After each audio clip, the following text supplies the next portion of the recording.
Hello! Alors, je règle un petit peu tout ça. Ok! Est-ce que c'est bon? Je fais juste une petite mise au point. Parce que j'avais pas tous les éléments avant. Ok, bonjour à tous. Alors, enfin, bonjour à tous, ceux qui viendront. Donc aujourd'hui nous nous retrouvons pour faire un live un petit peu particulier parce que nous allons discuter du sommeil et principalement du coucher, de tout ce qui est problématique liée au coucher de l'enfant. Alors l'idée c'est de focaliser un peu sur les grands enfants, pas les bébés, mais s'il y a des questions là-dessus on y répondra. Parce que c'est pas tout à fait les mêmes problématiques. Ah coucou Hélène! C'est pas les mêmes problématiques de coucher, de sommeil sur un tout petit bébé que sur un petit peu plus grand. Donc on a décidé avec Aurore de focaliser un petit peu sur, on va dire, plus le coucher d'enfants après 1 an et demi, 2 ans. Mais bon, si vous avez des questions sur les bébés, il n'y a pas de souci. On vous répondra du mieux que nous pourrons. Et donc j'ai choisi de faire ce live avec Aurore, qui est donc coach parental, qui est ma collègue, associée, amie. Donc, ah coucou Martine! Et donc Aurore va nous rejoindre pour qu'on en discute ensemble. Sachant que on a la même formation de base toutes les deux de coach consultante en éducation chez Fiosa, mais voilà, après on a chacune nos spécificités, chacune notre regard là-dessus, et puis c'est vrai que j'aime bien échanger, j'aime bien discuter, donc c'est vrai que c'est toujours intéressant de faire ça en binôme en fait. J'avais envie de co-animer, voilà, avec Aurore, et puis sachant qu'on est d'accord hein, sur pas mal de choses, on a les mêmes idées. Je vais juste fermer la fenêtre, pas qu'il y ait trop de bruit. Voilà, on a les mêmes idées sur plein de choses, juste on pourra se compléter sur certains sujets. Donc voilà, j'ai déjà eu quelques questions par message privé par rapport à la problématique d'aujourd'hui. Donc après, si vous avez des questions, n'hésitez pas pendant le live à nous les poser. On tentera d'y répondre au mieux. Et puis si vous voyez en replay que vous avez aussi des questions, vous pouvez aussi les mettre en replay, puis je vous répondrai en message privé ou alors avec un autre live, puisque comme je fais des lives tous les jours, j'ai l'occasion de vous répondre sur vos questions. Puis Aurore va bientôt nous rejoindre. Et donc en attendant que Aurore arrive, je vous rappelle qu'à la fin du mois de mai, du 25 ouais, 25 ou 26 au 28 mai, il y a le programme Oxygène qui sera vraiment une bouffée... ah bah voilà Aurore. Une bouffée d'air frais dans la vie de maman pour se reconnecter à voilà, une énergie plus positive, se sentir bien, sortir un peu la tête de l'eau quand on a l'impression d'étouffer. Et donc, n'hésitez pas, si ça vous parle, à me contacter pour que... Bonjour Sony. Enfin, Sony Letty. Bon, n'hésitez pas à me contacter pour qu'on en discute. Et sinon, vous aurez les liens, vous avez les liens sur mon profil pour s'inscrire directement à ce programme-là. Voilà, qui sera donc 3 ateliers sur vraiment le fait de se sentir mieux, d'alléger un petit peu toute la pression qu'on a dans notre quotidien de maman, surchargée, et en plus quand les enfants ne dorment pas bien. Ah alors, Aurore, tu n'as pas répondu à l'invitation. Attends, je te réinvite. Hop, j'y arrive. Ah, Aurore a disparu. Alors, hop, souci technique, non. On n'entend pas très fort. Ah mince, alors attends, hier il y a le même problème. Ça va venir un peu, je ne sais pas pourquoi.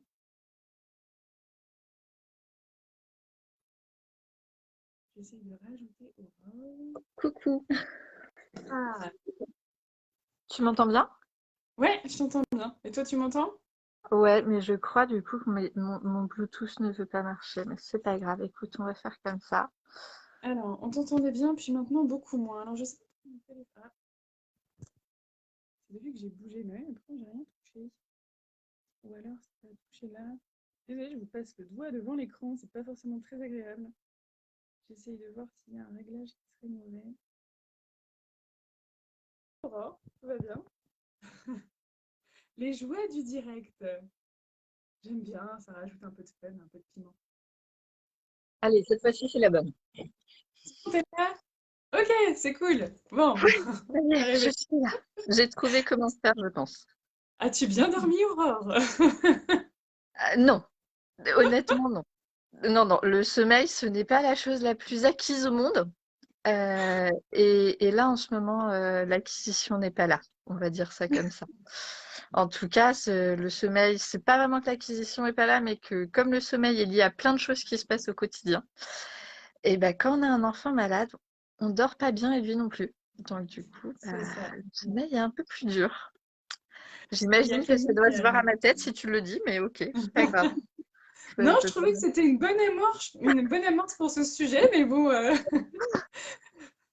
Donc bonjour Camille aussi. Alors donc oui, en effet, comme tu dis, le sommeil, c'est quelque chose d'assez fragile en fait. Ça va se... Dès qu'il y a quelque chose, un petit bouleversement dans la vie, je pense que c'est une des premières choses qui devient difficile, quoi. C'est ça. Et c'est vraiment compliqué pour les enfants encore plus. Faut vraiment penser que pendant le sommeil, ils vont exulter tout ce qui s'est passé dans la journée. Et dans le cas de mon fils, du coup, hier, il a été hospitalisé, il a eu des prises de sang, il y a eu des infirmières qui n'ont pas été des plus douces, nous allons dire ça comme ça. Et forcément, cette nuit, il s'est recru à l'hôpital et du coup, on a eu pas mal de bagarres. Donc C'est dur. forcément, le Mm, sommeil est un peu plus compliqué. Donc le mm, sommeil, c'est l'un des trucs où on pense que c'est acquis pour toute la vie. Et on se rend compte que pas du tout et qu'à la moindre petit changement, forcément, il y mm. a des petits problèmes. Et c'est C'est surtout dans le ça. sommeil où on le voit. Ouais. Ouais, puis donc il y a Ludivine aussi qui nous a rejoint. Bonjour. En fait, c'est ça qui est intéressant de voir, c'est que il y a pas mal d'informations qui passent sur le sommeil. Alors sur le coucher principalement, parce qu'après les réveils nocturnes, c'est encore, je pense, d'autres choses, mais c'est tous ces programmes, toutes ces méthodes, de, voilà, qu'est-ce qu'on va mettre en place comme solution magique qui va faire que l'enfant va s'endormir tout seul dans son coin, dans le noir. En fait, c'est passer à côté de plein d'informations sur ce qui se passe dans le reste de sa vie, quoi. Et puis même en tant qu'adulte, je pense qu'on le voit, on a tous une façon de s'endormir différente. On a Mm. même des positions de dormir différentes. Il y en a qui vont pas pouvoir dormir si le conjoint est pas rentré. Je pense qu'il y en a qui doivent se reconnaître en voyant ça.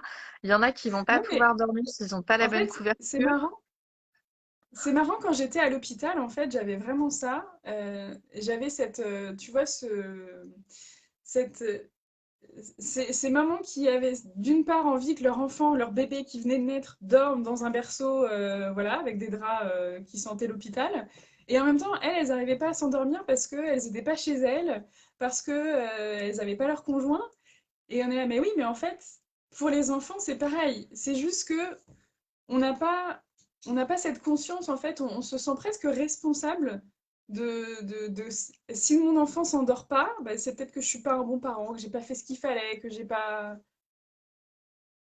C'est je ça, sais il y a pas. plein de croyances. Non, mais il y a tellement de croyances sur le sommeil. En fait, on a l'impression, si votre enfant dort pas à 20 heures, vous êtes un mauvais parent, il va louper sa scolarité, il lui faut 12 heures de sommeil. Je sais pas, bon, avec Julie, on est de la même génération, mais on a été martyrisés sur non, mais il faut 12 heures de sommeil pour un Mm. enfant, sinon il va mal apprendre à l'école, il va être nul, il va se disputer avec ses copains. Oui, en soi, c'est génial de dormir 12 heures. Et pourtant, il y en a qui ont besoin de dormir, même en tant qu'adulte, 5 heures. Et il y en Mm. a, s'ils n'ont pas leurs 10 heures de sommeil, ils sont bons à rien. Et Mm. c'est pareil chez l'enfant. Il y en a qui ont des petits rythmes de sommeil, qui ont des petits besoins de sommeil, il y en a qui ont des grands besoins. Donc Mm. autant vous dire que si vous êtes, enfin vous le voyez, hein, si vous n'êtes pas fatigué à 8 heures, vous irez pas vous coucher. Et en tant qu'adulte, C'est c'est ça. pas souvent qu'on est fatigué à 8 heures. Sauf Mm. en cas de grossesse, sauf en cas de grosse fatigue, où là, à Ou 8 de heures, vous êtes claqué. lassitude, ouais, voilà. Des fois, t'es quand même. Mais en fait, c'est ça qui est intéressant, c'est en fait, on peut pas forcer l'enfant à s'endormir, et c'est ce que Hélène marque que son fils a 4 ans. Et donc, il appelle plus toutes les 5 minutes jusqu'à 22h, 23h depuis janvier. Il s'endort à 21h30, couché à 20h, histoire, il joue tout seul pour s'endormir dans son lit. Et en fait, ce qui est intéressant de voir, c'est ça, c'est qu'il y a l'heure du coucher et il y a l'heure d'endormissement. Et en fait, l'enfant, il a le droit d'avoir sa petite vie, de faire des petites choses dans son lit. Mais déjà, il faut qu'il se sente quand même suffisamment en sécurité pour réussir à le faire tout seul. Et puis aussi, je pense que des fois, on a besoin de travailler un peu sur l'image qu'on a d'un enfant qui devrait, comme tu dis, s'endormir à 20 heures. Moi, je sais que ma moyenne, elle s'est jamais endormie avant 22 heures. Jamais. Donc, je vais pas essayer de la coucher à 20 heures. Enfin, elle va être dans son lit. Elle va ou dans sa chambre, elle va lire des livres. Même depuis avant de savoir lire, elle regardait des livres dans son lit. Donc elle est calme. Elle va me rappeler au moment de se coucher. Mais en fait, c'est pas la peine. Elle va jamais s'endormir avant 22 heures. Donc si j'essaye de la faire dormir, éteindre la lumière avant, juste moi, ça va me mettre en stress pas possible. Et donc on va s'engueuler, on va être tendu. Enfin, ça va être très très compliqué, quoi. Et tu vas forcément avoir de la résistance, que même nous, quand, par exemple, si votre conjoint veut aller se coucher de bonne heure et vous, vous avez envie de regarder un truc, vous n'êtes pas fatigué, vous allez aller vous coucher, qu'est-ce que vous allez faire? Vous allez vous tourner dans le lit, vous retourner, vous allez grommeler, vous allez faire tout ça. Ben, pour l'enfant, c'est exactement pareil. Or que le fait d'avoir un livre, le fait de pouvoir faire quelque chose, déjà, de un, ça repose le corps, ce qui est quand même super important. Et du coup, ça permet quand même de laisser l'esprit gamberger jusqu'à ce qu'il soit mature pour aller au sommeil. Parce que Mm. comme, bon, Julie va pouvoir le confirmer, vous êtes la seule personne qui pouvait vous accoucher. C'est-à-dire que Oui. même si vous avez tout le staff, c'est quand même vous qui faites le taf, hein, on est bien d'accord. Et ben, c'est pareil pour le sommeil. L'enfant est le seul à pouvoir s'endormir. Vous Oui, pouvez c'est ça. On continuer. ne demande pas à quelqu'un, en fait. Et ça fait partie des phrases qu'on entend. Comment j'endors mon enfant? Mais en fait, non. Je lui C'est ça. procure un environnement qui va lui permettre de se détendre, d'être suffisamment en sécurité pour lâcher et s'endormir, mais c'est lui qui s'endort, en fait. Et Et- là-dessus, bah, la seule chose que vous pouvez faire, c'est lâcher prise et vous dire, bah, ouais. il s'endormira quand il est fatigué. Mm, Il récupérera son sommeil des fois mieux le week-end et c'est OK. C'est-à-dire mm, qu'il vaut mieux, attendre que l'enfant soit fatigué pour dormir, plutôt que de livrer une bataille acharnée et là, votre enfant, il va s'endormir, mais il va dormir, avec un mauvais sommeil, en fait. Il va être une c'est véritable ça. boule de nerfs, il va être en colère et on sait que ça, c'est un sommeil qui n'est pas récupérateur. Mm. Alors, je suis Oui, comme désolée, je vois aucun commentaire, Julie, ouais, c'est donc moi qui les ai. c'est ça. Bah, il y a Élise qui nous dit qu'elle suit de loin parce qu'elle a ses enfants, et Hélène qui dit tout à fait d'accord, il n'y a pas de miracle, essayer de comprendre son rythme. Et je pense en fait, oui, il y a toute une phase d'observation à avoir. Et alors, bah, ça nécessite quand même d'être un petit peu serein nous-mêmes. Hélène dit surtout pas s'énerver, alors oui, c'est ça. En fait, souvent, ce qui va poser problème, c'est entre le rythme du parent et le rythme de l'enfant. C'est-à-dire que nous, on a une autre journée, on a envie de se poser tranquille, et que bon, du coup, on aimerait bien qu'ils dorment à 20 heures aussi. Et on a aussi cette vision dans la société où, voilà, comme si, en gros, t'as réussi ta vie de parent quand à 20 heures, t'es tranquille, quoi. Tu vois, quand ils Ouais, se réveillent, à 20 il heures, y a tu, quand tu même peux vivre ta beaucoup vie. cette notion, ouais, de Mm, réussir sa vie de parent, de prendre du temps pour ton couple parental le soir, ton couple conjugal aussi, et ça marche que si les enfants sont couchés. Pour mm, autant, quand les enfants sont dans leur chambre, eh ben, tu as aussi du temps pour toi. Mais pour avoir du temps pour toi, il faut d'abord que tu aies passé du temps avec tes enfants et du temps c'est de ça. qualité. Mm, mm. C'est-à-dire pas du temps où tu es en train de cuisiner, où tu es en train de faire à manger, où tu es en train d'étendre le linge, mais du temps qu'avec ton enfant pendant au minimum 15 minutes, Mm, vraiment pour qu'il puisse remplir son réservoir, quoi. mm. Ouais, c'est ça, parce qu'en fait, c'est comme si des fois les enfants ils vont nous appeler sous plein de prétextes.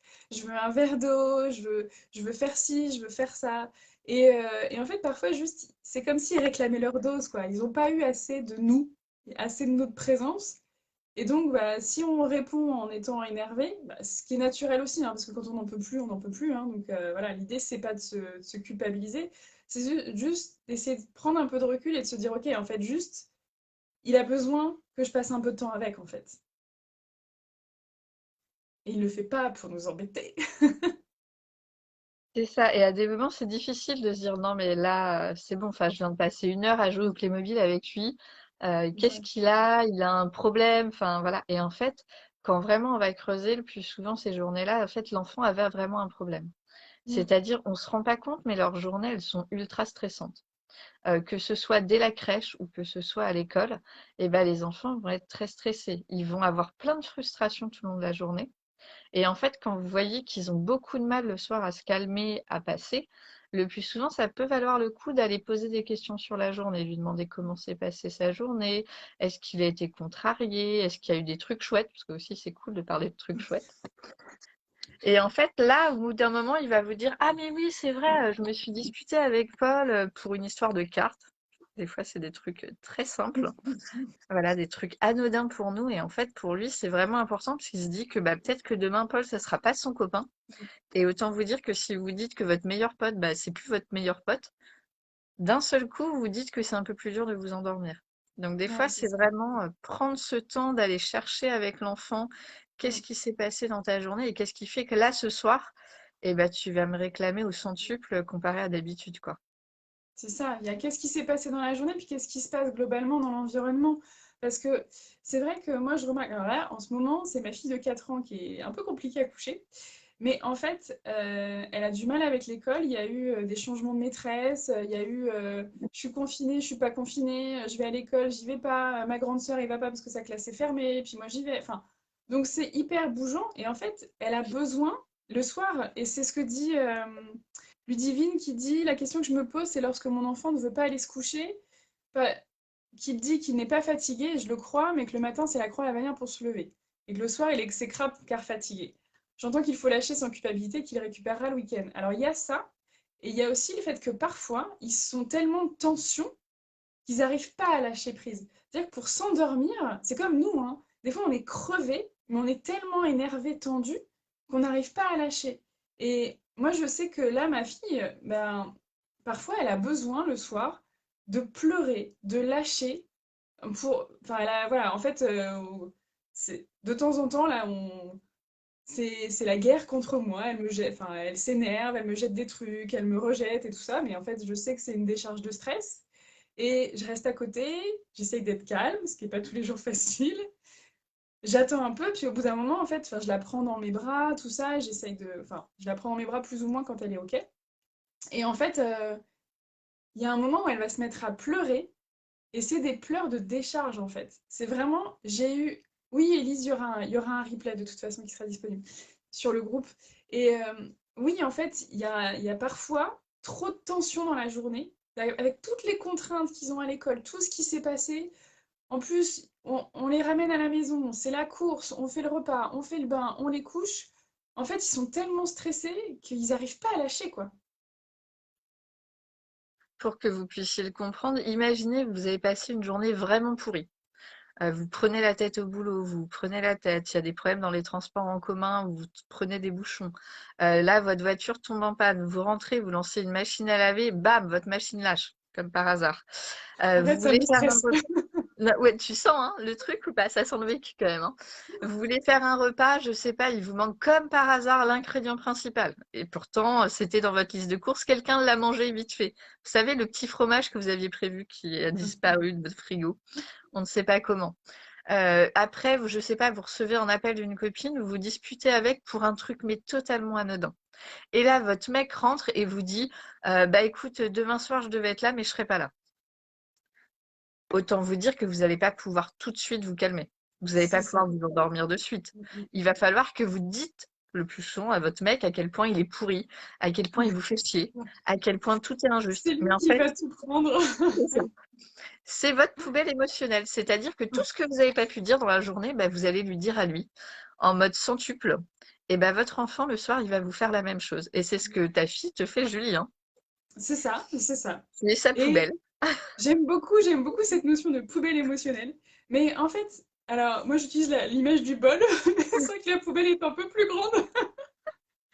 Mais en fait, Des fois, c'est un conteneur. ce que j'essaye de faire, et évidemment que ça dépend de mon état à moi, de comment je suis voilà, moi-même reposée, de comment j'ai pris soin de moi dans la journée. Mais j'essaye un maximum de me dire, ok, en fait, ça tombe dans le bol, ça tombe pas dans mon cœur, en fait. Ça me fait pas mal à moi, parce que oui, c'est pénible, oui. En ce moment, c'est compliqué parce que voilà, elle a plus envie d'aller à l'école, on essaye de résoudre ça, mais en fait, elle m'exprime juste qu'elle a trop de tension et qu'elle n'arrive pas à lâcher prise, quoi. Et plus je vais m'énerver, plus je vais lui générer de la tension. Donc il y a des moments où je m'énerve, et puis après je retourne à voir en disant non mais je suis là.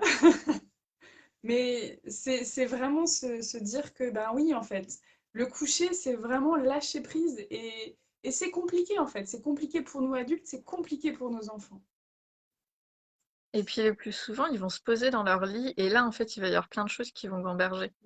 C'est-à-dire qu'avant, vous comprenez pas, ils ont été super mignons ou des fois un peu énervés, et ils vont se coucher, là, ils vont vous poser des questions sur le monde entier, comme si leur vie en dépendait, quoi. C'est-à-dire Mm. que c'est là où pourquoi les papillons volent comme ça, pourquoi le ciel est bleu, pourquoi machin.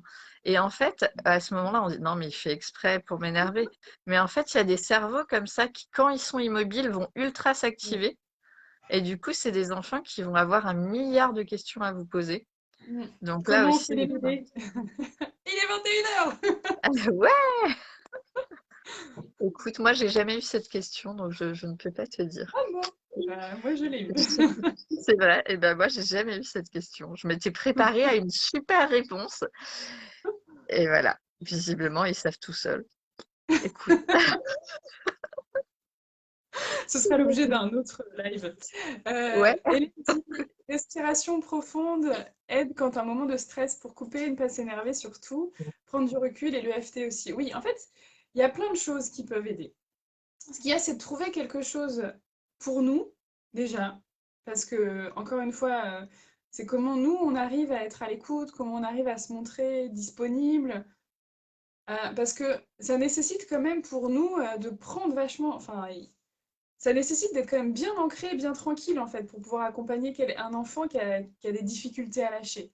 Donc c'est d'abord s'occuper de nous, de la manière qui nous correspond le mieux, et puis parfois ça peut être aussi, parce qu'on a les retours au calme, mais on a aussi parfois besoin de décharger. Moi je sais que mes enfants, on a un trampoline, bizarrement depuis le premier confinement, C'est et en bizarre, fait, même. bizarre, hein. Et en fait, ça les aide à se défouler un bon coup. Ou alors, on va organiser, oui, on organise ça. Ils vont aller se défouler sur mon lit. Et donc, en fait, ils vont jouer ensemble, tous les trois. C'est un peu la bataille, ils sautent dans tous les sens. Donc, j'ai lâché prise là-dessus. Ok, les enfants sautent sur le lit, la couette est dans tous les sens. Mais en même temps, ça leur permet d'évacuer leur tension. Et parfois, ils ont besoin de cette décharge, enfin, de cette décharge physique avant de pouvoir se calmer, en fait, derrière. Et ce qui est important pendant cette décharge physique, et moi aussi, hein, j'ai les mêmes, hein, ils vont forcément faire des trucs, des jeux de contact, parce qu'ils en Mm. ont besoin, en fait, ils ont vraiment besoin de contact pour décharger. Et pendant très longtemps, je me disais non, mais j'ai pas envie parce que ça va forcément finir en pleurs. Et en fait, c'est tout à fait normal que ça finisse en pleurs. C'est-à-dire Mm. que le fait d'avoir du contact entre eux, eh ben, ça va provoquer une décharge. Et la décharge, en fait, ça va pas être la décharge sur le moment de ce qui se passe là tout de suite, mais plutôt de tout ce qui a été accumulé avant. Mm. C'est ça. Donc en fait, Ouais. quand ça finit en pleurs, au lieu de se dire ah merde, on va faire chier, c'est encore loupé, l'idée c'est de se dire bah en fait c'est cool, ils déchargent et c'était le but en fait de ce jeu. C'était de leur Ouais, c'est ça. proposer un moment de décharge, un moment de défoulement. Et après, ils vont être beaucoup plus calmes parce qu'ils auront pu évacuer toutes les tensions qu'ils ont eues dans la journée. Ouais, c'est de la Donc, ouais. libération. Mm. Après, il y a aussi le karaté chaussette qui fonctionne bien, où vous avez J'adore. chacun une chaussette et il faut enlever la chaussette de l'autre. Bon, alors, idéalement, on laisse quand même les enfants gagner de temps en temps. C'est pas Sinon, mal, ouais. après, ils sont saoulés. Et on évite aussi les plaquages mode catch.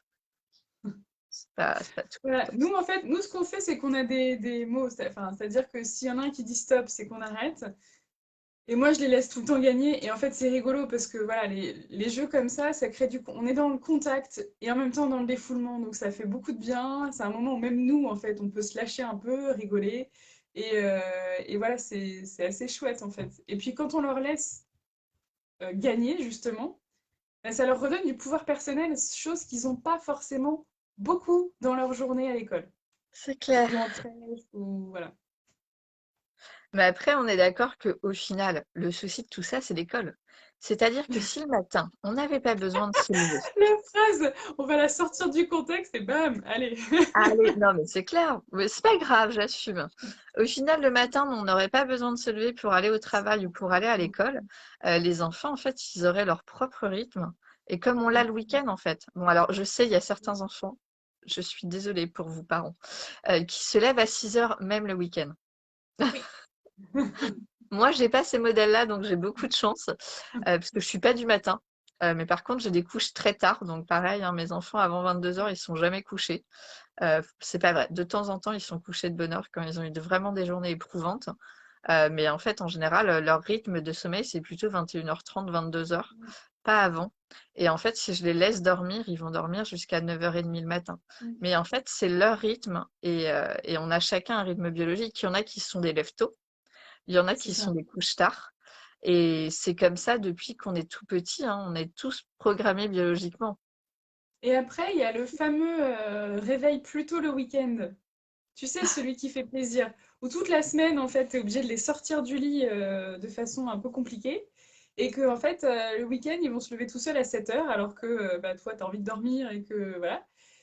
Et c'est frustrant, c'est énervant, mais en fait, c'est pas la même motivation, en fait, c'est pas la même chose. Totalement. Quand on est à la maison, surtout que moi, je sais que mes enfants, ils adorent jouer avec leurs jouets, ils adorent. Donc, en fait, ils vont se lever pour aller profiter de ce qu'ils ont, alors que bah, finalement, l'école, ça les motive un peu moins. Bon, après, je vous Donc, rassure, il y a quand même des enfants qui sont motivés à aller à l'école. Pas ouais, ça dépend. énormément, mais il y en a. Mais moi, globalement, mes enfants, ils aiment bien l'école. C'est juste que, en fait, il y a moins de liberté, ils ont beaucoup plus de contraintes. Donc, c'est vrai que ben, c'est parfois compliqué de se lever pour y aller, quoi. Martine, elle C'est ça. dit, lève tôt, couche tard, comme petit dormeur, gros dormeur, c'est génétique, on n'y peut rien. Exactement. Comme gros mangeur, petit mangeur. Et puis, je dirais, il y a des rythmes de sommeil, il y a aussi des moments dans la vie, il y a des moments dans l'année, il y a des moments dans la semaine où on va dormir plus que d'autres en fait. Mais comme nous, hein. C'est ça. En ce moment, moi, j'ai une adolescente à la maison et je peux vous assurer qu'elle n'a jamais fait autant de siestes de sa vie. C'est-à-dire que des fois, je me demande d'ailleurs si elle n'a pas un problème tellement elle aime faire des siestes. Voilà, elle a jamais voulu Je la faire de sieste comprends. étant petite. Mais oui, mais étant petite, c'était pas le même, la même saveur.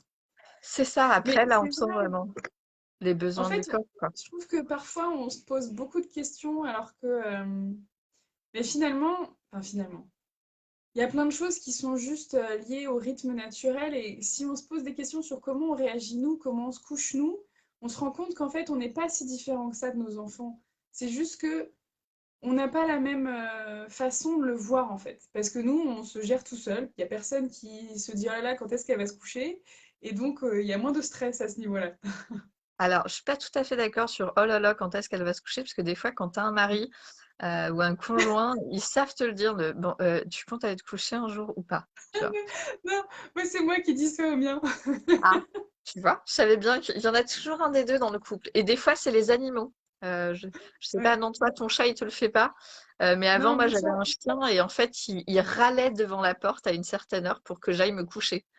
Non, nous, c'est Limite, je l'inverse. le Le chat, dérangeais. il devient actif quand on va se coucher. Donc, dès qu'on va se coucher, il commence à faire le fou dans le couloir. Mais c'est ça qui est intéressant. C'est que quand on va observer les choses chez les adultes, on se rend compte qu'on n'est pas tous pareils, et vraiment d'un jour à l'autre, c'est pas pareil. Après, il y a vraiment un truc qui est pour moi hyper important, c'est que le moment du coucher, c'est juste le lâcher prise.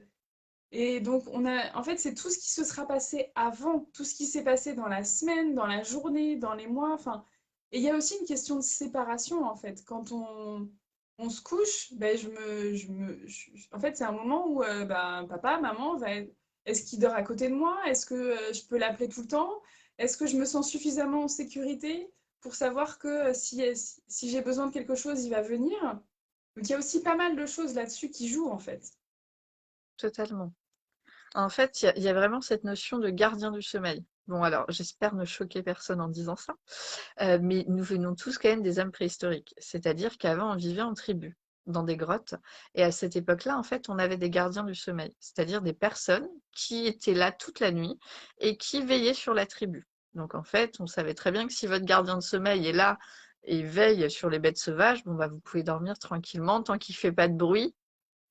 En général, ça va, vous avez un bon sommeil. Par contre, s'il y a le moindre bruit, bah forcément, vous vous réveillez parce que ça veut dire qu'il y a un danger pour la tribu. Donc imaginez, on a toujours vécu pendant des millénaires avec ce gardien du sommeil. Même dans les villages, au Moyen Âge ou autre, il y avait toujours des rondes qui étaient faites avec des gens qui sonnaient des clairons quand il y avait de vrais dangers ou de vraies alertes. La sirène des pompiers qu'on entend retentir, Mm. à la base, c'est quand même ça, hein, c'est au cas où d'un feu. Tout simplement, ils font sonner une sirène pour justement que le village soit évacué. Donc imaginez, pendant des siècles, on a vécu avec ce gardien du sommeil. Maintenant, on vit tous dans des appartements séparés ou des maisons. et on n'a plus du tout cette notion de gardien de sommeil. Donc l'enfant, il a quand même besoin de savoir qu'il y a quelqu'un qui veille sur son sommeil. Et s'il sait que son parent n'est pas disponible ou qu'il y a des chances que son parent s'en aille dans la nuit, forcément, il y a une question de gardien de sommeil qui est en jeu. Et autant vous dire que si vous savez qu'il y a personne qui peut veiller sur vous la nuit, Mm. c'est quand même plus compliqué de vous endormir. Mm. Surtout que il y a quand même cette notion de dépendance. Enfin, c'est pas pour rien que les bébés ils se réveillent la nuit en fait. Les bébés ils se réveillent la nuit, ok, pour manger, pour blabla, ok, mais aussi parce que c'est inscrit dans notre génétique en fait que un bébé, si on le laisse seul dans la nature, il va pas survivre. Il a besoin d'un adulte. C'est pour ça qu'il s'attache, c'est pour ça qu'il y a ce lien qui se fait qui est aussi important en fait pour lui. Et donc pour se sentir en sécurité, il a besoin de savoir qu'il y a quelqu'un qui veille sur lui, il y a quelqu'un qui est là. Donc plus on a une relation zen, apaisée, plus l'enfant il se sent en sécurité et plus il va pouvoir tomber dans le sommeil. Se laisser aller en fait. Mais c'est vrai qu'il y a plein de choses, et puis voilà, dès qu'ils ont une petite maladie, dès qu'ils ont une poussée de croissance, dès qu'ils ont vécu quelque chose à l'école, dès qu'il se passe quelque chose dans leur vie, bah, ça va impacter sur leur sommeil en fait. Et là, en ce moment, enfin, je veux dire, euh, en ce moment, niveau stress, niveau bouleversement, je pense que on peut dire qu'on en a un paquet là. Bah, ils l'ont dit, hein, de toute façon, les Français, depuis le Covid, dorment vraiment beaucoup plus mal. Les consultations, justement, sur le sommeil des adultes a augmenté de manière significative. Donc, imaginez celle des enfants. Forcément, vous êtes beaucoup plus stressé, donc tout le monde est beaucoup plus stressé, donc les enfants aussi. Et ça, quand vous êtes stressé, s'endormir, c'est beaucoup plus compliqué. Ouais, c'est ça. Oui, c'est vraiment de réussir à lâcher prise et bah, plus on est tendu, moins on y arrive. Donc concrètement, il y a pas mal de choses qui rentrent en jeu sur le sommeil. Alors Hélène dit c'est comme pour nous, la journée impacte sur le sommeil et notre état bien sûr. Et Martine dit c'était encore le cas en Alsace il y a 50 ans les veilleurs de nuit. Mais oui, il y a encore Ah, des bah endroits où il y merci! a ça, hein. C'est cool de le savoir, je savais pas. Merci, Martine. Mais Alors oui, ce que je... c'est vraiment important de Oh, savoir. j'ai le chat qui... Moi j'ai le Ah, chat toi qui aussi? choupe dans le truc. Ce que je te propose, j'ai deux questions de Patricia. Ok. On va pouvoir rebondir là-dessus. Je pense qu'il y a pas mal de choses à dire dessus. Et ce que je te propose, c'est qu'on passe sur ça et qu'après, on donne comme quelques pistes pour... concrètes pour Ça, aider. ça, ça peut être chouette. On peut être sympa quand même, on peut dire deux, trois tuyaux parce qu'il y a quand même des trucs à faire.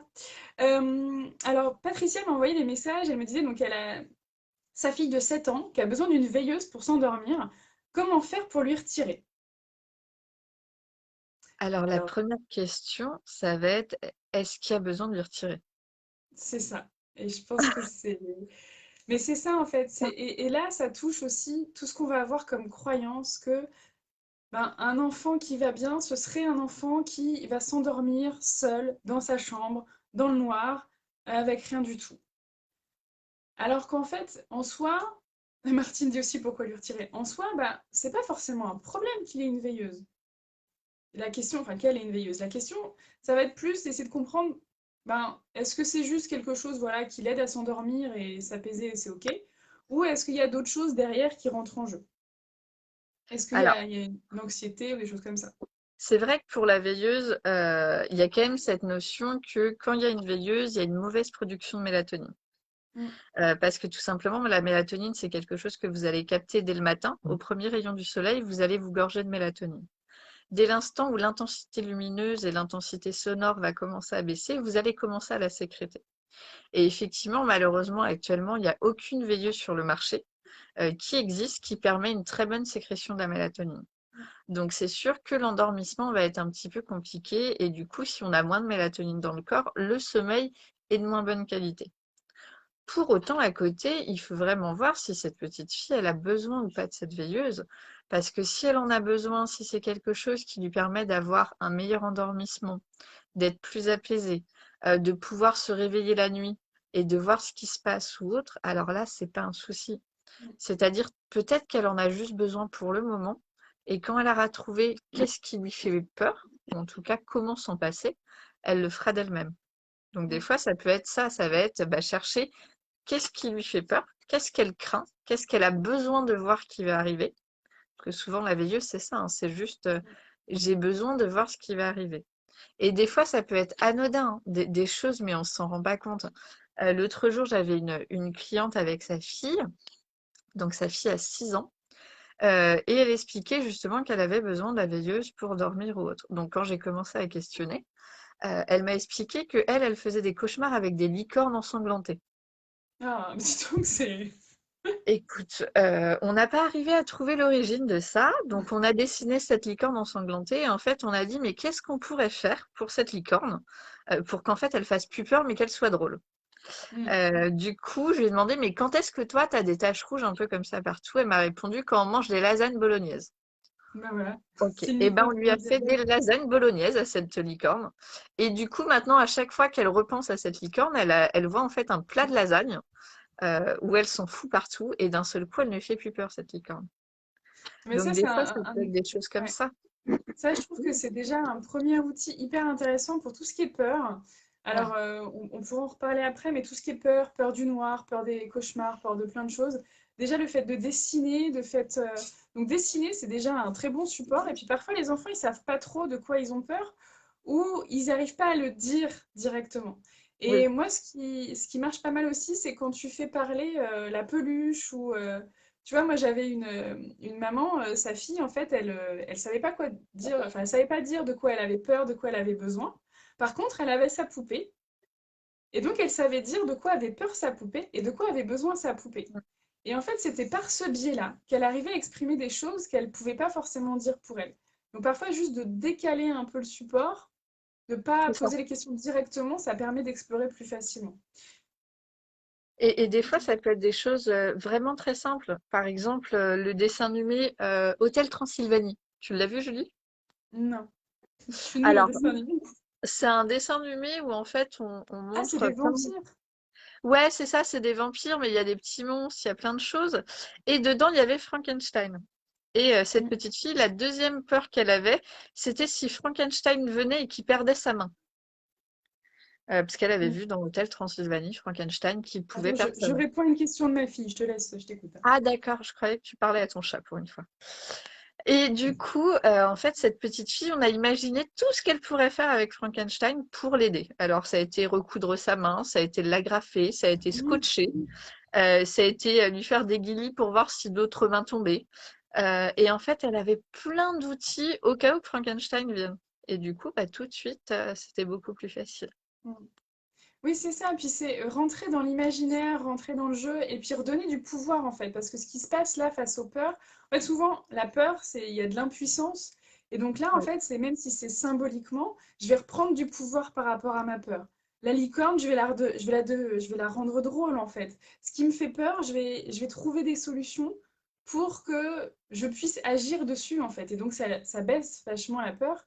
Et puis j'aime bien parce que Martine, elle dit, je dors très bien avec le lampadaire de la rue sous le nez. Alors, ceci étant, ça dépend des gens. pour revenir aux veilleuses, il y a aussi des systèmes où on peut soit éteindre la veilleuse une fois que l'enfant il s'est endormi, et puis tu peux avoir des petites veilleuses où dès que tu le touches, enfin des petites lampes où dès qu'on touche, Oui. ça s'allume, par exemple si l'enfant a besoin de se lever pendant la nuit ou si ça le rassure. Donc il y a pas mal de choses à explorer, mais vraiment c'est voilà, la première chose c'est est-ce qu'il y a besoin de lui retirer? Et en fait, si, enfin, et à quoi sert cette veilleuse en fait? Est-ce qu'il y a des peurs derrière? Est-ce qu'il y a... Et donc là, il y a la deuxième partie de la question. Elle me dit donc que sa fille se réveille au moindre bruit. D'accord. Bon, et après, elle me dit qu'elle est à debout à 6 heures. Mais donc oui, elle se réveille au moindre bruit. Donc elle a peut-être un sommeil qui est un peu agité. Elle a peut-être un fond voilà, de peur derrière. Et donc ça va être bah, comment la faire travailler un peu sur ses peurs, soit par des dessins, soit en jouant, en lisant des livres aussi. Il y a pas mal de supports comme ça qui peuvent être utilisés, où on va dédramatiser un petit peu tout ce qui se passe autour du monde de la nuit, parce que s'endormir dans le noir la nuit et plus avoir de contrôle de ce qui se passe, ça peut faire peur, hein. Et puis là, sur la question que tu as eue du coup sur les précisions, là, tout de suite, moi, la première chose qui me vient en tête, c'est le mode sensoriel. Ouais. Euh, un enfant qui se réveille au moindre bruit, ça veut dire qu'en fait, son canal sensoriel, c'est l'audition. En fait, on a 4 modes sensoriels avec lesquels on est. On a les enfants visuels, ou les personnes visuelles, un peu comme Julie. Alors, Julie, si... on va voir si j'ai raison ou pas. Toi, tu aurais plutôt besoin de noir complet pour dormir? Oui, plutôt, oui. Ça me Tu aurais gêne. plutôt besoin que tout soit toujours à la même place? Que ce soit rangé en tout cas, Voilà. qu'il y ait pas trop Donc de tout bazar. soit toujours à la même place, on est d'accord. Et idéalement, mais je connais ton appartement, donc je sais que ce n'est pas possible. Idéalement, les enfants visuels et les personnes visuelles aiment bien être face à la porte. Parce que Mm. s'il y a un danger, ils Mais peuvent ouvrir les yeux et voir tout de suite ce qui se passe. je dors quand même face à la porte, hein. Ah d'accord. Ah Enfin, bah pas du la coup, porte, non, pas la porte de ma chambre en tout cas. Après, le ouais, reste, ça ouais. va. Mais moi, en fait, tu vois, ce qui est marrant dans ce que tu dis, c'est que moi, par contre, j'ai un visuel sur la chambre des enfants. Oui, tu as Et besoin parce qu'en de... fait, moi, je vais être beaucoup plus sensible à ce qui se passe pour mes enfants que à est-ce qu'il y a quelqu'un qui rentre. Alors que mon Ouais, mari, qui lui est auditif, si les enfants pleurent, il n'entend pas. Mais par contre, s'il y a le moindre bruit dans l'entrée, ça va le faire ouais. sauter en bas du lit, quoi. C'est ça, le moindre bruit étranger. Donc dans Mm. les cas des auditifs, eh ben, en fait, il y a deux modes. Il y a soit le mode plutôt simple de je veux entendre aucun bruit. Et du coup, c'est des personnes qui doivent dormir avec des boules qui est parce qu'ils ne supportent aucun bruit. C'est-à-dire la personne à côté qui bouge ou qui ronfle, ça va les réveiller, c'est insupportable pour eux. Ou au contraire, ils ont besoin d'avoir un bruit blanc ou un bruit rose. En fait, tout simplement pour couvrir tous les bruits. Donc peut-être que pour cette jeune fille, ça pourrait être intéressant d'avoir cette piste des bruits blancs ou bruits roses pour voir si elle a un sommeil de meilleure qualité. Parce qu'en plus, ça doit être Donc, horrible pour elle pour de ceux se qui réveiller au connaîtraient moindre bruit. pas, pour ceux qui connaîtraient pas bruit blanc, bruit rose, c'est des Oui. fonds sonores en fait. Et voilà. Donc ça peut se trouver à différents endroits. Sur Alors, Internet, vous en trouvez très ouais. facilement.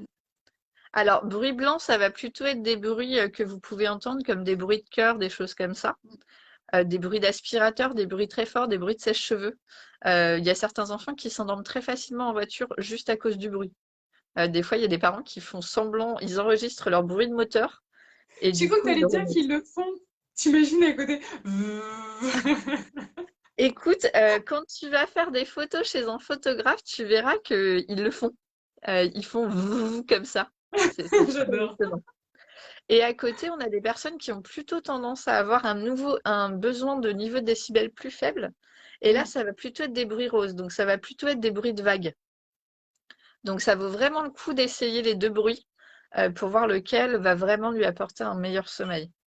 Mm. Mais du Et coup, alors, c'est important de connaître.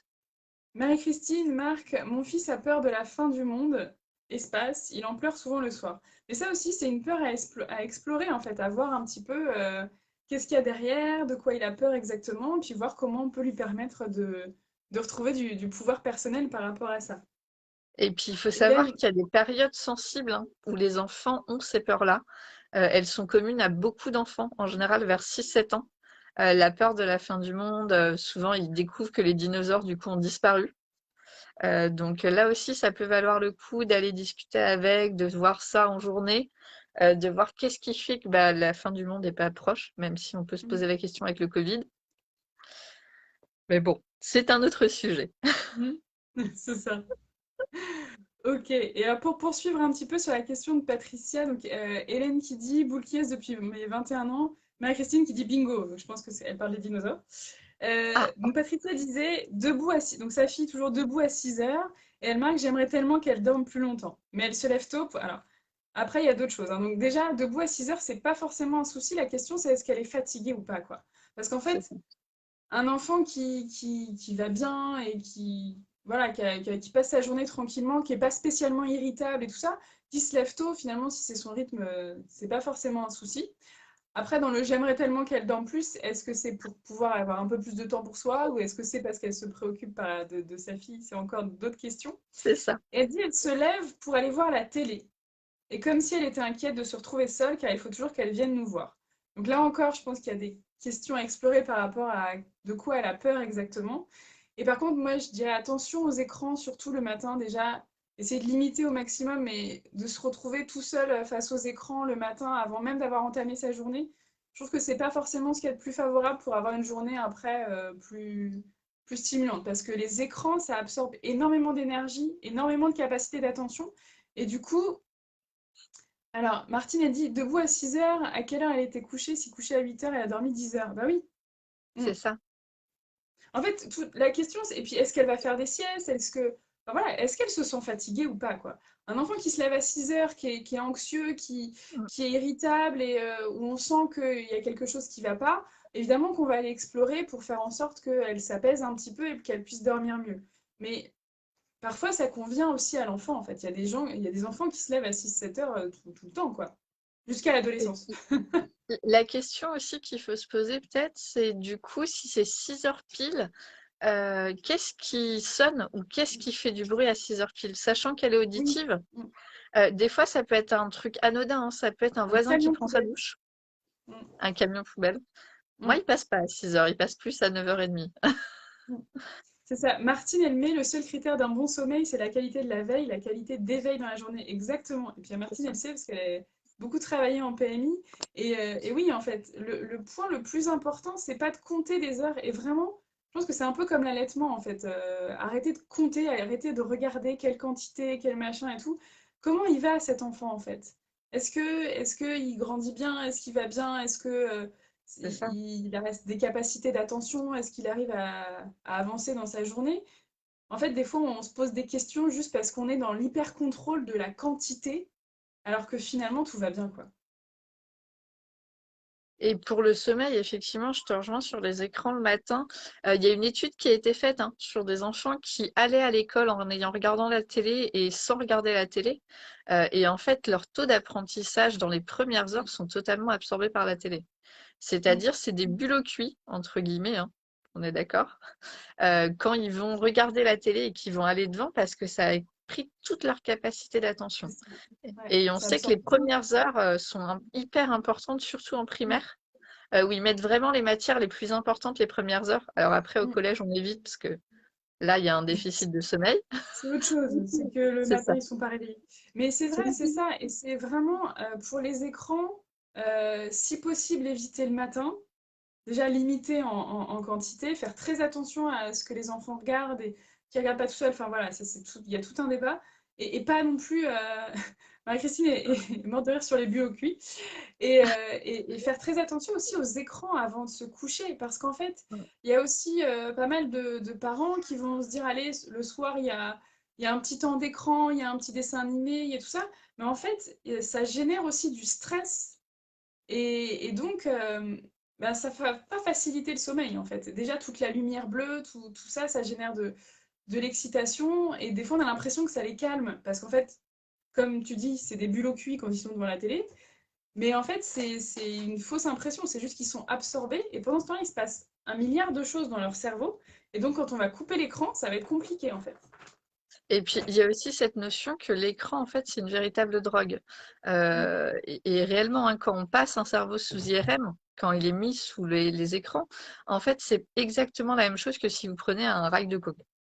C'est-à-dire mm, que vous allez avoir le même circuit de la récompense, vous allez avoir les mêmes hormones qui vont se passer, sauf que là, la chute va être brutale. C'est-à-dire au moment où vous coupez les écrans, vous avez énormément d'hormones qui chutent brutalement, et pour eux, c'est comme s'ils partaient en désintox, hein.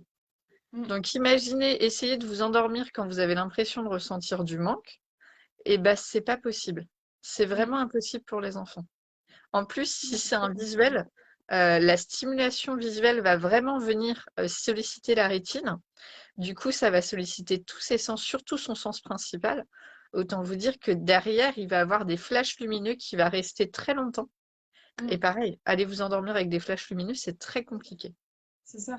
Martine parlait tout à l'heure de surstimulation, et en fait, c'est ça aussi, c'est que ça génère du stress, en fait. Toutes les informations qu'on a, par exemple, un truc classique, je vais passer ma journée à Disneyland. Ok, c'est super cool, j'ai passé une bonne journée, mais j'ai eu énormément d'informations, C'est énormément de clair. choses, donc le niveau de stress, il est énorme. Même si on a passé une bonne journée, en fait, c'est des piles électriques, quoi. On les a chargées, ils sont sous tension, quoi. Alors, Hélène dit, avec le confinement, regardez 15 minutes par jour, crise fréquente, à 18 heures ou avant de déjeuner le mercredi. Terminé une fois de temps en temps, beaucoup plus posé depuis, moins de crise. Oui. Et en fait, on a vu, enfin, il y a beaucoup d'enfants qui ont eu comme ça, comme des syndromes de sevrage, en fait, quand ils ont arrêté les écrans. C'est vraiment quelque chose à observer. C'est comme les bonbons, c'est comme plein de choses. Mm. C'est vraiment, ça veut pas dire zéro, zéro, mais de le faire vraiment avec précaution, en restant à côté de l'enfant et en étant attentif aux réactions de l'enfant par rapport à ça, en fait. L'idée, pour moi, c'est vraiment pas de diaboliser les écrans. On Mm. vit avec. Euh, on vit avec plein de choses. On vit avec le sucre, on vit avec les bonbons, on vit avec les écrans, on vit avec énormément de choses. L'idée, On c'est vit avec comment... les bonbons. Ben, Non, c'est pas moi. vrai. Non, mais c'est vrai. Écoute, il y en a partout Mais oui. maintenant. Mm. Donc, l'idée, c'est pareil. C'est comme les fast-food. L'idée, c'est pas de tout diaboliser. L'idée, c'est de pouvoir s'en servir à bon escient. Et Mm. de pouvoir se dire, bah voilà, les écrans, ça peut être génial, c'est un super moyen d'apprentissage. Des écrans, ça peut être vraiment très efficace sur certains enfants. Il faut savoir que du coup, quand votre enfant est malade, le mettre devant un écran, c'est un super antidouleur. Donc là, pareil, on sait qu'on peut s'en servir dans certains cas. Mais par contre, on va toujours faire attention et le faire de façon raisonnée, à se dire pourquoi là je le mets devant un écran Ouais, c'est et ça. combien de temps C'est je une vais le faire. c'est une utilisation consciente en fait, c'est ça. Mais C'est c'est ça. même de mettre de la conscience partout et pour en revenir au C'est coucher ça. finalement, l'idée c'est pas tant de réussir à être tout le temps hyper calme, tout le temps à l'écoute, mais c'est d'être conscient de ce qui se passe en fait. Par exemple, de se dire ok, ce soir je suis hyper fatiguée, je j'ai pas de patience, mais peut-être que je vais aussi poser les mots dessus et le dire à mon enfant pour que au moins, même si ça calme pas forcément les choses, pour qu'au moins lui il entende que c'est pas à cause de lui, qu'on n'est pas en train de le rejeter et voilà, c'est juste qu'en fait, on a eu une journée fatigante, qu'on n'est pas aussi patient, aussi calme que d'habitude ou aussi calme qu'on l'aimerait. Et voilà, d'avoir cette conscience-là, en fait, de c'est difficile pour lui, c'est aussi difficile pour moi, et je vais essayer d'avoir de l'empathie un peu pour tous, quoi. Alors Hélène dit sucre et télé énerve si pas géré à bon escient, exactement la bonne dose. Et Marie-Christine, on avait beaucoup de conflits au sujet de la télé avec mon 6 ans. J'ai fini par lui dire que c'était Emmanuel Macron qui l'avait interdite le matin. Honte à moi, mais ça fonctionne bien. Écoute, l'important c'est de s'y retrouver. Si Emmanuel Voilà. Macron a du poids, bon bah voilà quoi. Et puis, je serais tentée de dire, je crois qu'il n'est pas totalement con, donc bon, voilà. Non, mais l'idée, c'est ça, c'est toujours de réfléchir en conscience et de faire les choses en conscience. Alors, je sais que c'est fatigant. De tout faire en conscience, on est d'accord. Et pourtant, dès l'instant où vous mettez un peu de conscience dessus, c'est hyper important de se dire, bah voilà, là, mon enfant, il n'est pas exécrable, il n'a pas décidé de me faire chier en rentrant d'école. Juste, bah, avec un peu de conscience, qu'est-ce qui s'est passé dans sa journée? Là, ce soir, bah, je sais pas. Moi, par exemple, hier, du coup, ça faisait 24 heures que j'étais avec mon fils à l'hôpital. Et bah là, à un moment, c'était plus possible pour moi. J'en pouvais plus, c'était trop. Il réclamait trop et je me suis rendu compte que moi, je m'étais pas du tout écoutée depuis 24 heures. Et bah, j'ai été me reposer un petit peu et le soir, j'ai pu gérer la nuit et ça s'est mieux passé parce que j'ai appris à m'écouter. Et en fait, c'est hyper précieux d'apprendre ça aux enfants, de leur dire, bah voilà, toi aussi, à des moments, tu as le droit d'en avoir marre, mais tu sais, à des moments, moi aussi, ça fait trop. Et du coup, bah là, ce soir, le coucher, ça va être trop compliqué. Donc, eh ben, je vais lâcher prise et ce soir, bah, tu peux lire autant de livres que tu veux ou voir comment tu veux faire. Ah, Julie est encore partie. Mais non, mais c'est mon chat. Oui, alors j'ai cru entendre un miaou Toi, derrière. toi, tu dois l'entendre, t'es auditive. Mais oui, en fait, Marie-Christine demande si Juliette va mieux. Oui, il va mieux là, il a récupéré, il pète la forme. Ce matin, ça va beaucoup mieux. Merci d'avoir demandé. Mais donc oui, en fait, ce qui est intéressant, c'est qu'est-ce qui s'est passé pour mon enfant? Alors déjà, ça dépend. Est-ce qu'il a toujours mal, est-ce qu'il a toujours des difficultés à s'endormir? Est-ce que c'est quelque chose de plus récent? Qu'est-ce qui a changé? Et puis, qu'est-ce qui se passe pour lui? Qu'est-ce qui se passe aussi pour moi? Parce que parfois, on a des choses. J'avais un couple comme ça que j'accompagnais. En fait, la maman, elle était quasi en burn-out professionnel. Son boulot était très très compliqué. Et forcément, elle avait du mal à endormir ses enfants le soir. Et ses enfants étaient très énervés et tout ça, mais en fait, ils ressentent énormément notre stress. Donc, quand il se passe aussi quelque chose pour nous, finalement, bah, les enfants, ils le sentent, donc ils vont. C'est comme s'ils se disaient, attends, maman, elle va pas bien, elle est super stressée, il y a un truc qui va pas. Mais moi, je flippe en fait, parce que si ma maman, elle stresse, c'est qu'il doit se passer quelque chose. C'est Et ça. donc, finalement, quand on va poser les mots aussi, on n'est pas obligé, c'est pas nos thérapeutes, hein, on va pas leur raconter notre vie complète. Mais on peut aussi dire à nos enfants, écoute, voilà, en ce moment, c'est compliqué pour moi au travail, donc je sais que je suis un peu tendue. Voilà, je m'en occupe, je prends soin de moi, mais au moins qu'ils aient des mots posés dessus, qu'ils arrêtent de gamberger et se faire plein d'idées, quoi. C'est ça, et qu'ils comprennent que, en fait, il faut savoir que l'enfant, avant 6 ans en particulier, il a l'impression que c'est le centre du monde. C'est-à-dire tout dépend de vous, enfin tout dépend de lui. C'est-à-dire votre état émotionnel dépend de lui, tout va Mm. dépendre de lui. Donc avant 6 ans, dès l'instant où vous, il y a quelque chose qui ne va pas, l'enfant, il va être convaincu que c'est lié à lui. Ouais. Donc pouvoir le décharger et lui dire ce qui se passe pour vous et que ça n'a rien à voir avec lui, là, d'un seul coup, vous lui enlevez un énorme poids et ça va beaucoup mieux. Mm. Après, il y a aussi la notion de comment s'est passée pour vous votre journée. Est-ce que vous avez l'impression de voir votre enfant? J'avais justement un couple comme ça où la maman arrivait à 19h45 le soir et le petit devait être couché à 20h. Et ben en fait, à chaque fois qu'elle allait le coucher, elle tenait absolument à faire le coucher pour passer un moment avec. Mm. Mais en fait, elle le vivait comme un déchirement, c'est-à-dire qu'elle voyait 15 minutes son enfant par jour. Elle n'avait pas du tout envie qu'il se couche. Et Ouais, en c'est fait, ça. quand on en a discuté, je lui ai demandé, mais est-ce que vous avez vraiment envie qu'il se couche? Non, pas du tout. Bah, tout Mm. simplement, elle a décalé l'heure du coucher à 20h30. Et ben là, l'enfant s'endormait très facilement parce qu'il avait passé 45 minutes avec sa maman. Et cette maman, elle avait l'impression d'avoir passé du temps avec son enfant. C'est ça. Ouais. Mm. Et ça change tout. Ça Mm. change tellement tout. Faut vraiment penser que l'enfant, c'est entre guillemets comme un cheval. J'aime bien prendre des pincettes. Aujourd'hui, j'assume mes prises Attends, de vue. Ok, vas-y. C'est-à-dire qu'un cheval, par exemple, quand vous allez aller le chercher au box, si jamais vous avez peur de lui, il va tout de suite le ressentir et ne viendra pas avec vous. Si vous voulez qu'il sorte du pré et qu'il vienne avec vous, si vous n'êtes pas sûr, si vous pensez qu'il ne viendra pas, il ne viendra pas. Mm. Si quand vous allez le ramener au paddock, vous lui dites pas clairement que vous partez et autres, il va continuer à vous suivre. Et ben l'enfant, c'est pareil. C'est-à-dire qu'ils ressentent, ils ont ce sixième sens de savoir si ce que vous dites, vous êtes aligné dans votre cœur avec. Et s'ils sentent qu'il y a un truc qui ne va pas, s'il y a un bisbis quelque part, ils vont pas vous suivre. Si vous lui dites bonne nuit mon chéri, couche-toi bien, tout va bien se passer, alors que vous êtes en train de pleurer parce que vous n'avez pas vu votre enfant, il entend juste que le fait qu'il aille se coucher, ça vous fait pleurer. Mm. Donc autant vous dire qu'il ne se couchera Oui, pas. c'est ça. Et puis des fois, enfin, en fait, des fois, comme c'est dans notre tête, en fait, finalement, on le transmet, en fait, d'une manière ou d'une autre, par notre C'est façon de ça. faire, par notre, voilà, par notre intonation de voix. Alors Martine dit, en général, en dessous de 90 minutes le soir ensemble, c'est compliqué, oui.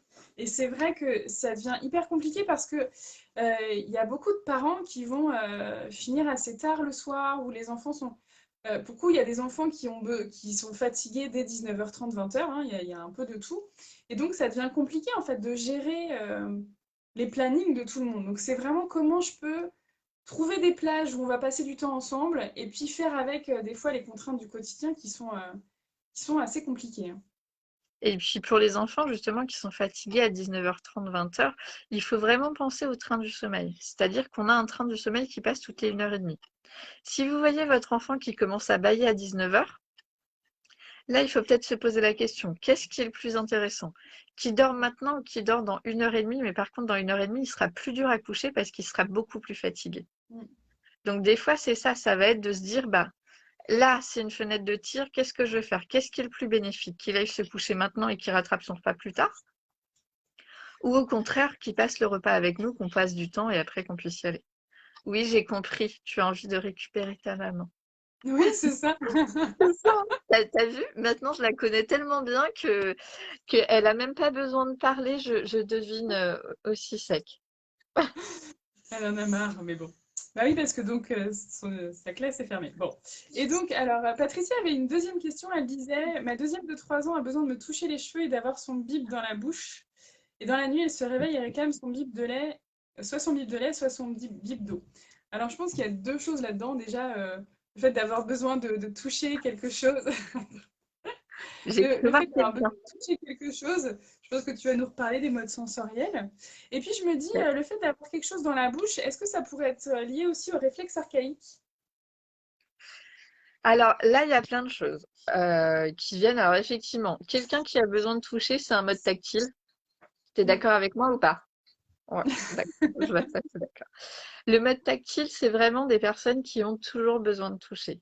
Si vous avez un conjoint tactile, il va adorer vous toucher pendant votre sommeil et des fois, c'est pas toujours la joie pour vous. Oui, Croyez-moi, qui se j'en ai colle un. un peu.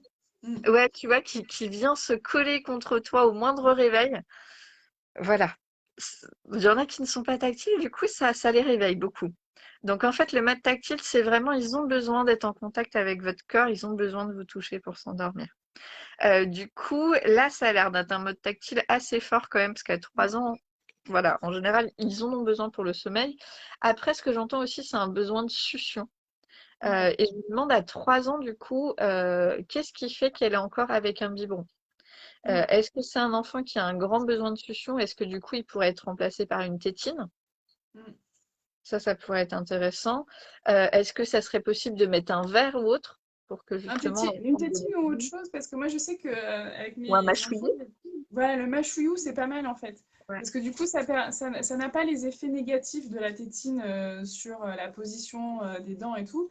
Et pour autant, ça permet à l'enfant d'avoir quelque chose à mettre dans la bouche. Et c'est moins addictif en fait que la tétine, et moins régressif aussi. C'est ça, parce qu'il y a quand même cette question de à 3 ans, qu'est-ce qui fait que c'est encore un biberon? Mm. Est-ce que ça sera le dernier bébé de la famille? Est-ce que du coup, c'est un vrai besoin de succion? Est-ce que du coup, il y a toujours ce besoin d'avoir quelque chose dans la bouche? Comment est-ce que va se placer la langue? Donc, est-ce qu'on peut justement changer ce biberon par autre chose, par un mâchouillou ou autre? Donc là, il y a pas mal de choses quand même qui peuvent poser question. Ouais. Hélène, elle dit objet transitionnel qui appartient à la mère. Et Martine dit mâchouillou. Oui, le mâchouillou c'est top, hein. Enfin, moi j'en ai un là à côté d'ailleurs. Attends, je le montre. Attends. Parce que ma fille l'a retrouvé l'autre jour. Bon, elle l'a pas utilisé beaucoup, mais ça a été. Le mâchouillou, c'est ça en fait, hein. Voilà, c'est un truc chelou, mais c'est assez pratique. Moi, j'ai trouvé ça super top pour se débarrasser de la mauvaise habitude de la tétine. Ça a été hyper efficace.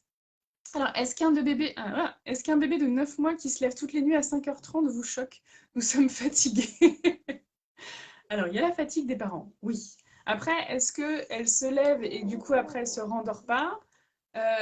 Et est-ce que, enfin, en fait, comment elle dort le reste du temps, en fait? Parce que se lever à 5h30 en soi, c'est pas forcément un souci, ça dépend, est-ce qu'elle fait des siestes? Encore une fois, comme disait Martine tout à l'heure, ça dépend de la qualité d'éveil.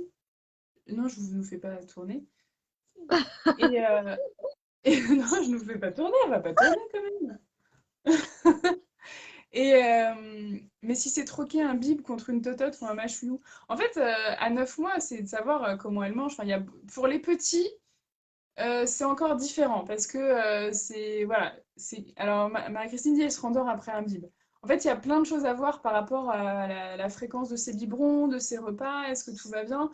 À 9 mois, qu'elle fasse pas des nuits de 12 heures et qu'elle se réveille pas à 8-9 heures, en soi, c'est pas du tout choquant, hein. Après, ça va dépendre à quelle heure l'enfant se couche, à quelle heure C'est il se ça. réveille. Est-ce qu'il y a, Mm, mm. c'est tout le temps à 5h30 pile? Si Ouais. oui, qu'est-ce qui s'est passé dans sa vie à 5h30 Mm. pile? Parce que des fois, il y a aussi des mémoires en fait intra-utérines ou même C'est pendant ça. l'accouchement qui se passent. Donc en fait, il y a plein de choses. Ça peut être aussi un bruit qui est fait à 5h30 qui provoque ce Mm. réveil. C'est-à-dire que là, je pense qu'il nous faut du temps pour explorer Ouais, il faut plus de temps. exactement ce qui se passe à 5h30 et qu'est-ce qui fait que c'est à 5h30. Mm, exactement. Besoin de succion, réflexe archaïque, peux-tu en dire 2 mots? Merci.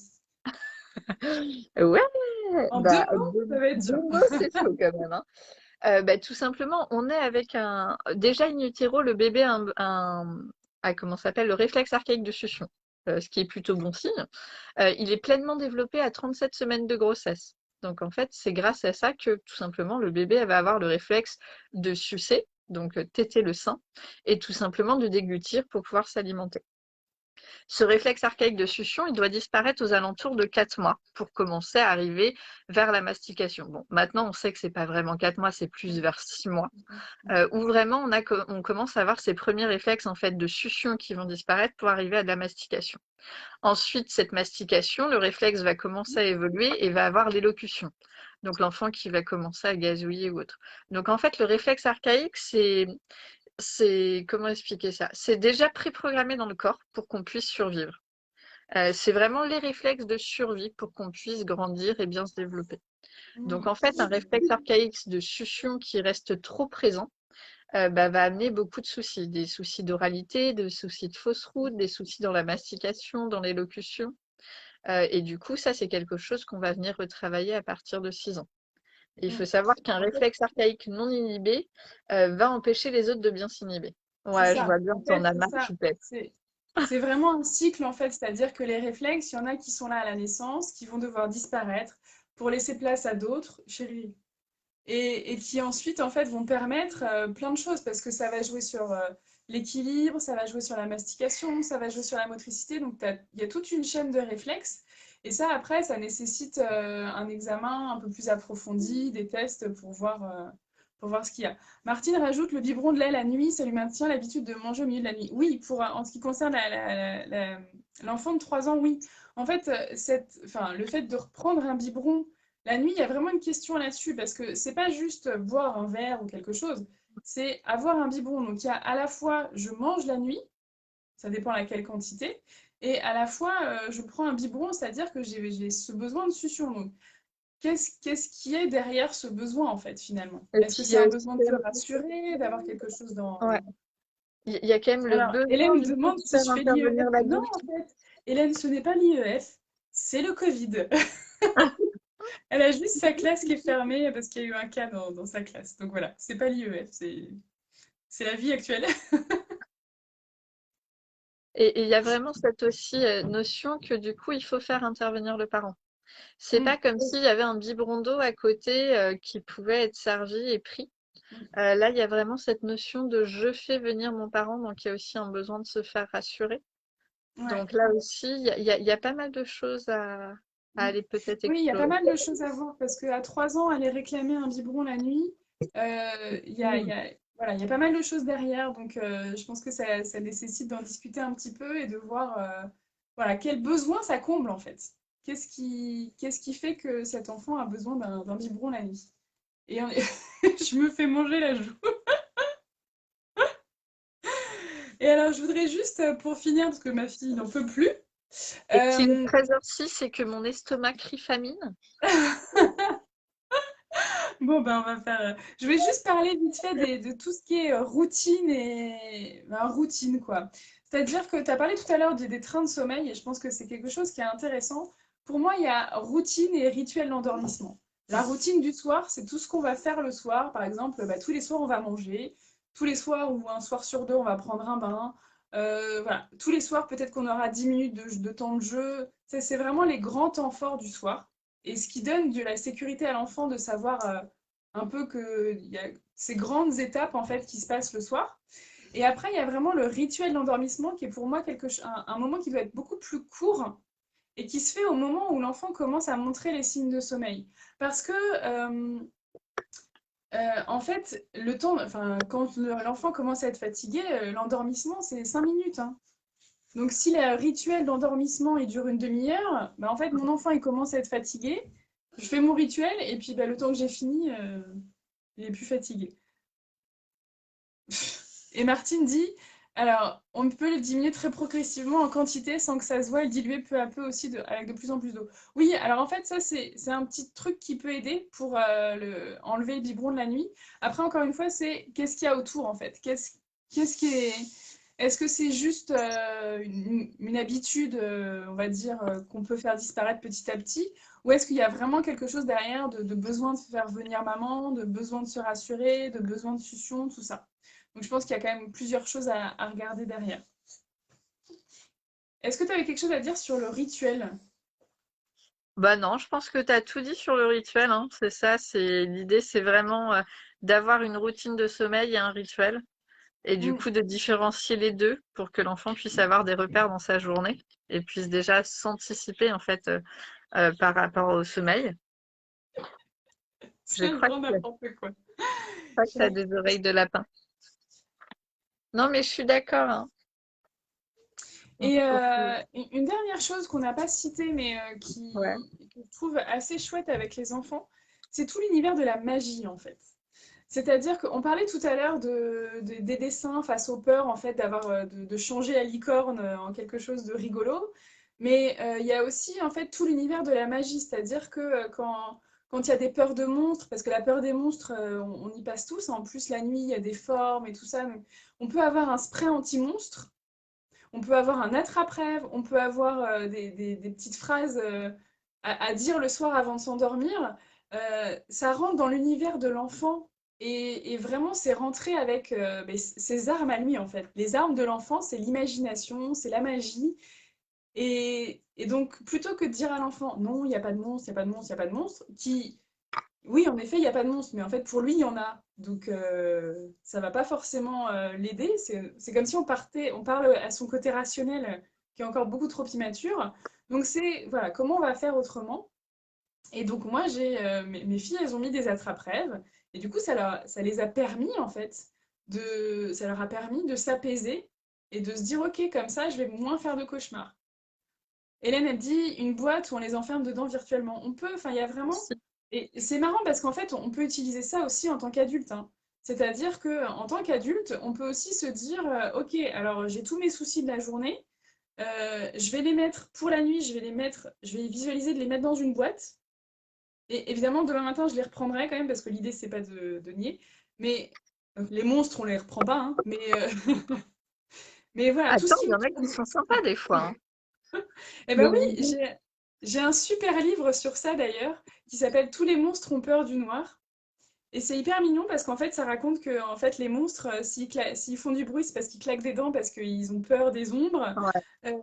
euh, et qu'en fait, les monstres, c'est que des enfants finalement. Enfin, et donc, c'est mignon parce que au lieu de rentrer, et Hélène dit monstre vert, ouais. Au lieu de rentrer dans mais non, les monstres, ça n'existe pas, voilà, c'est de rentrer dans l'imaginaire et de dire ok, mais en fait, peut-être qu'il y a quelque chose contre ces monstres, ou peut-être que ces monstres, ils sont gentils.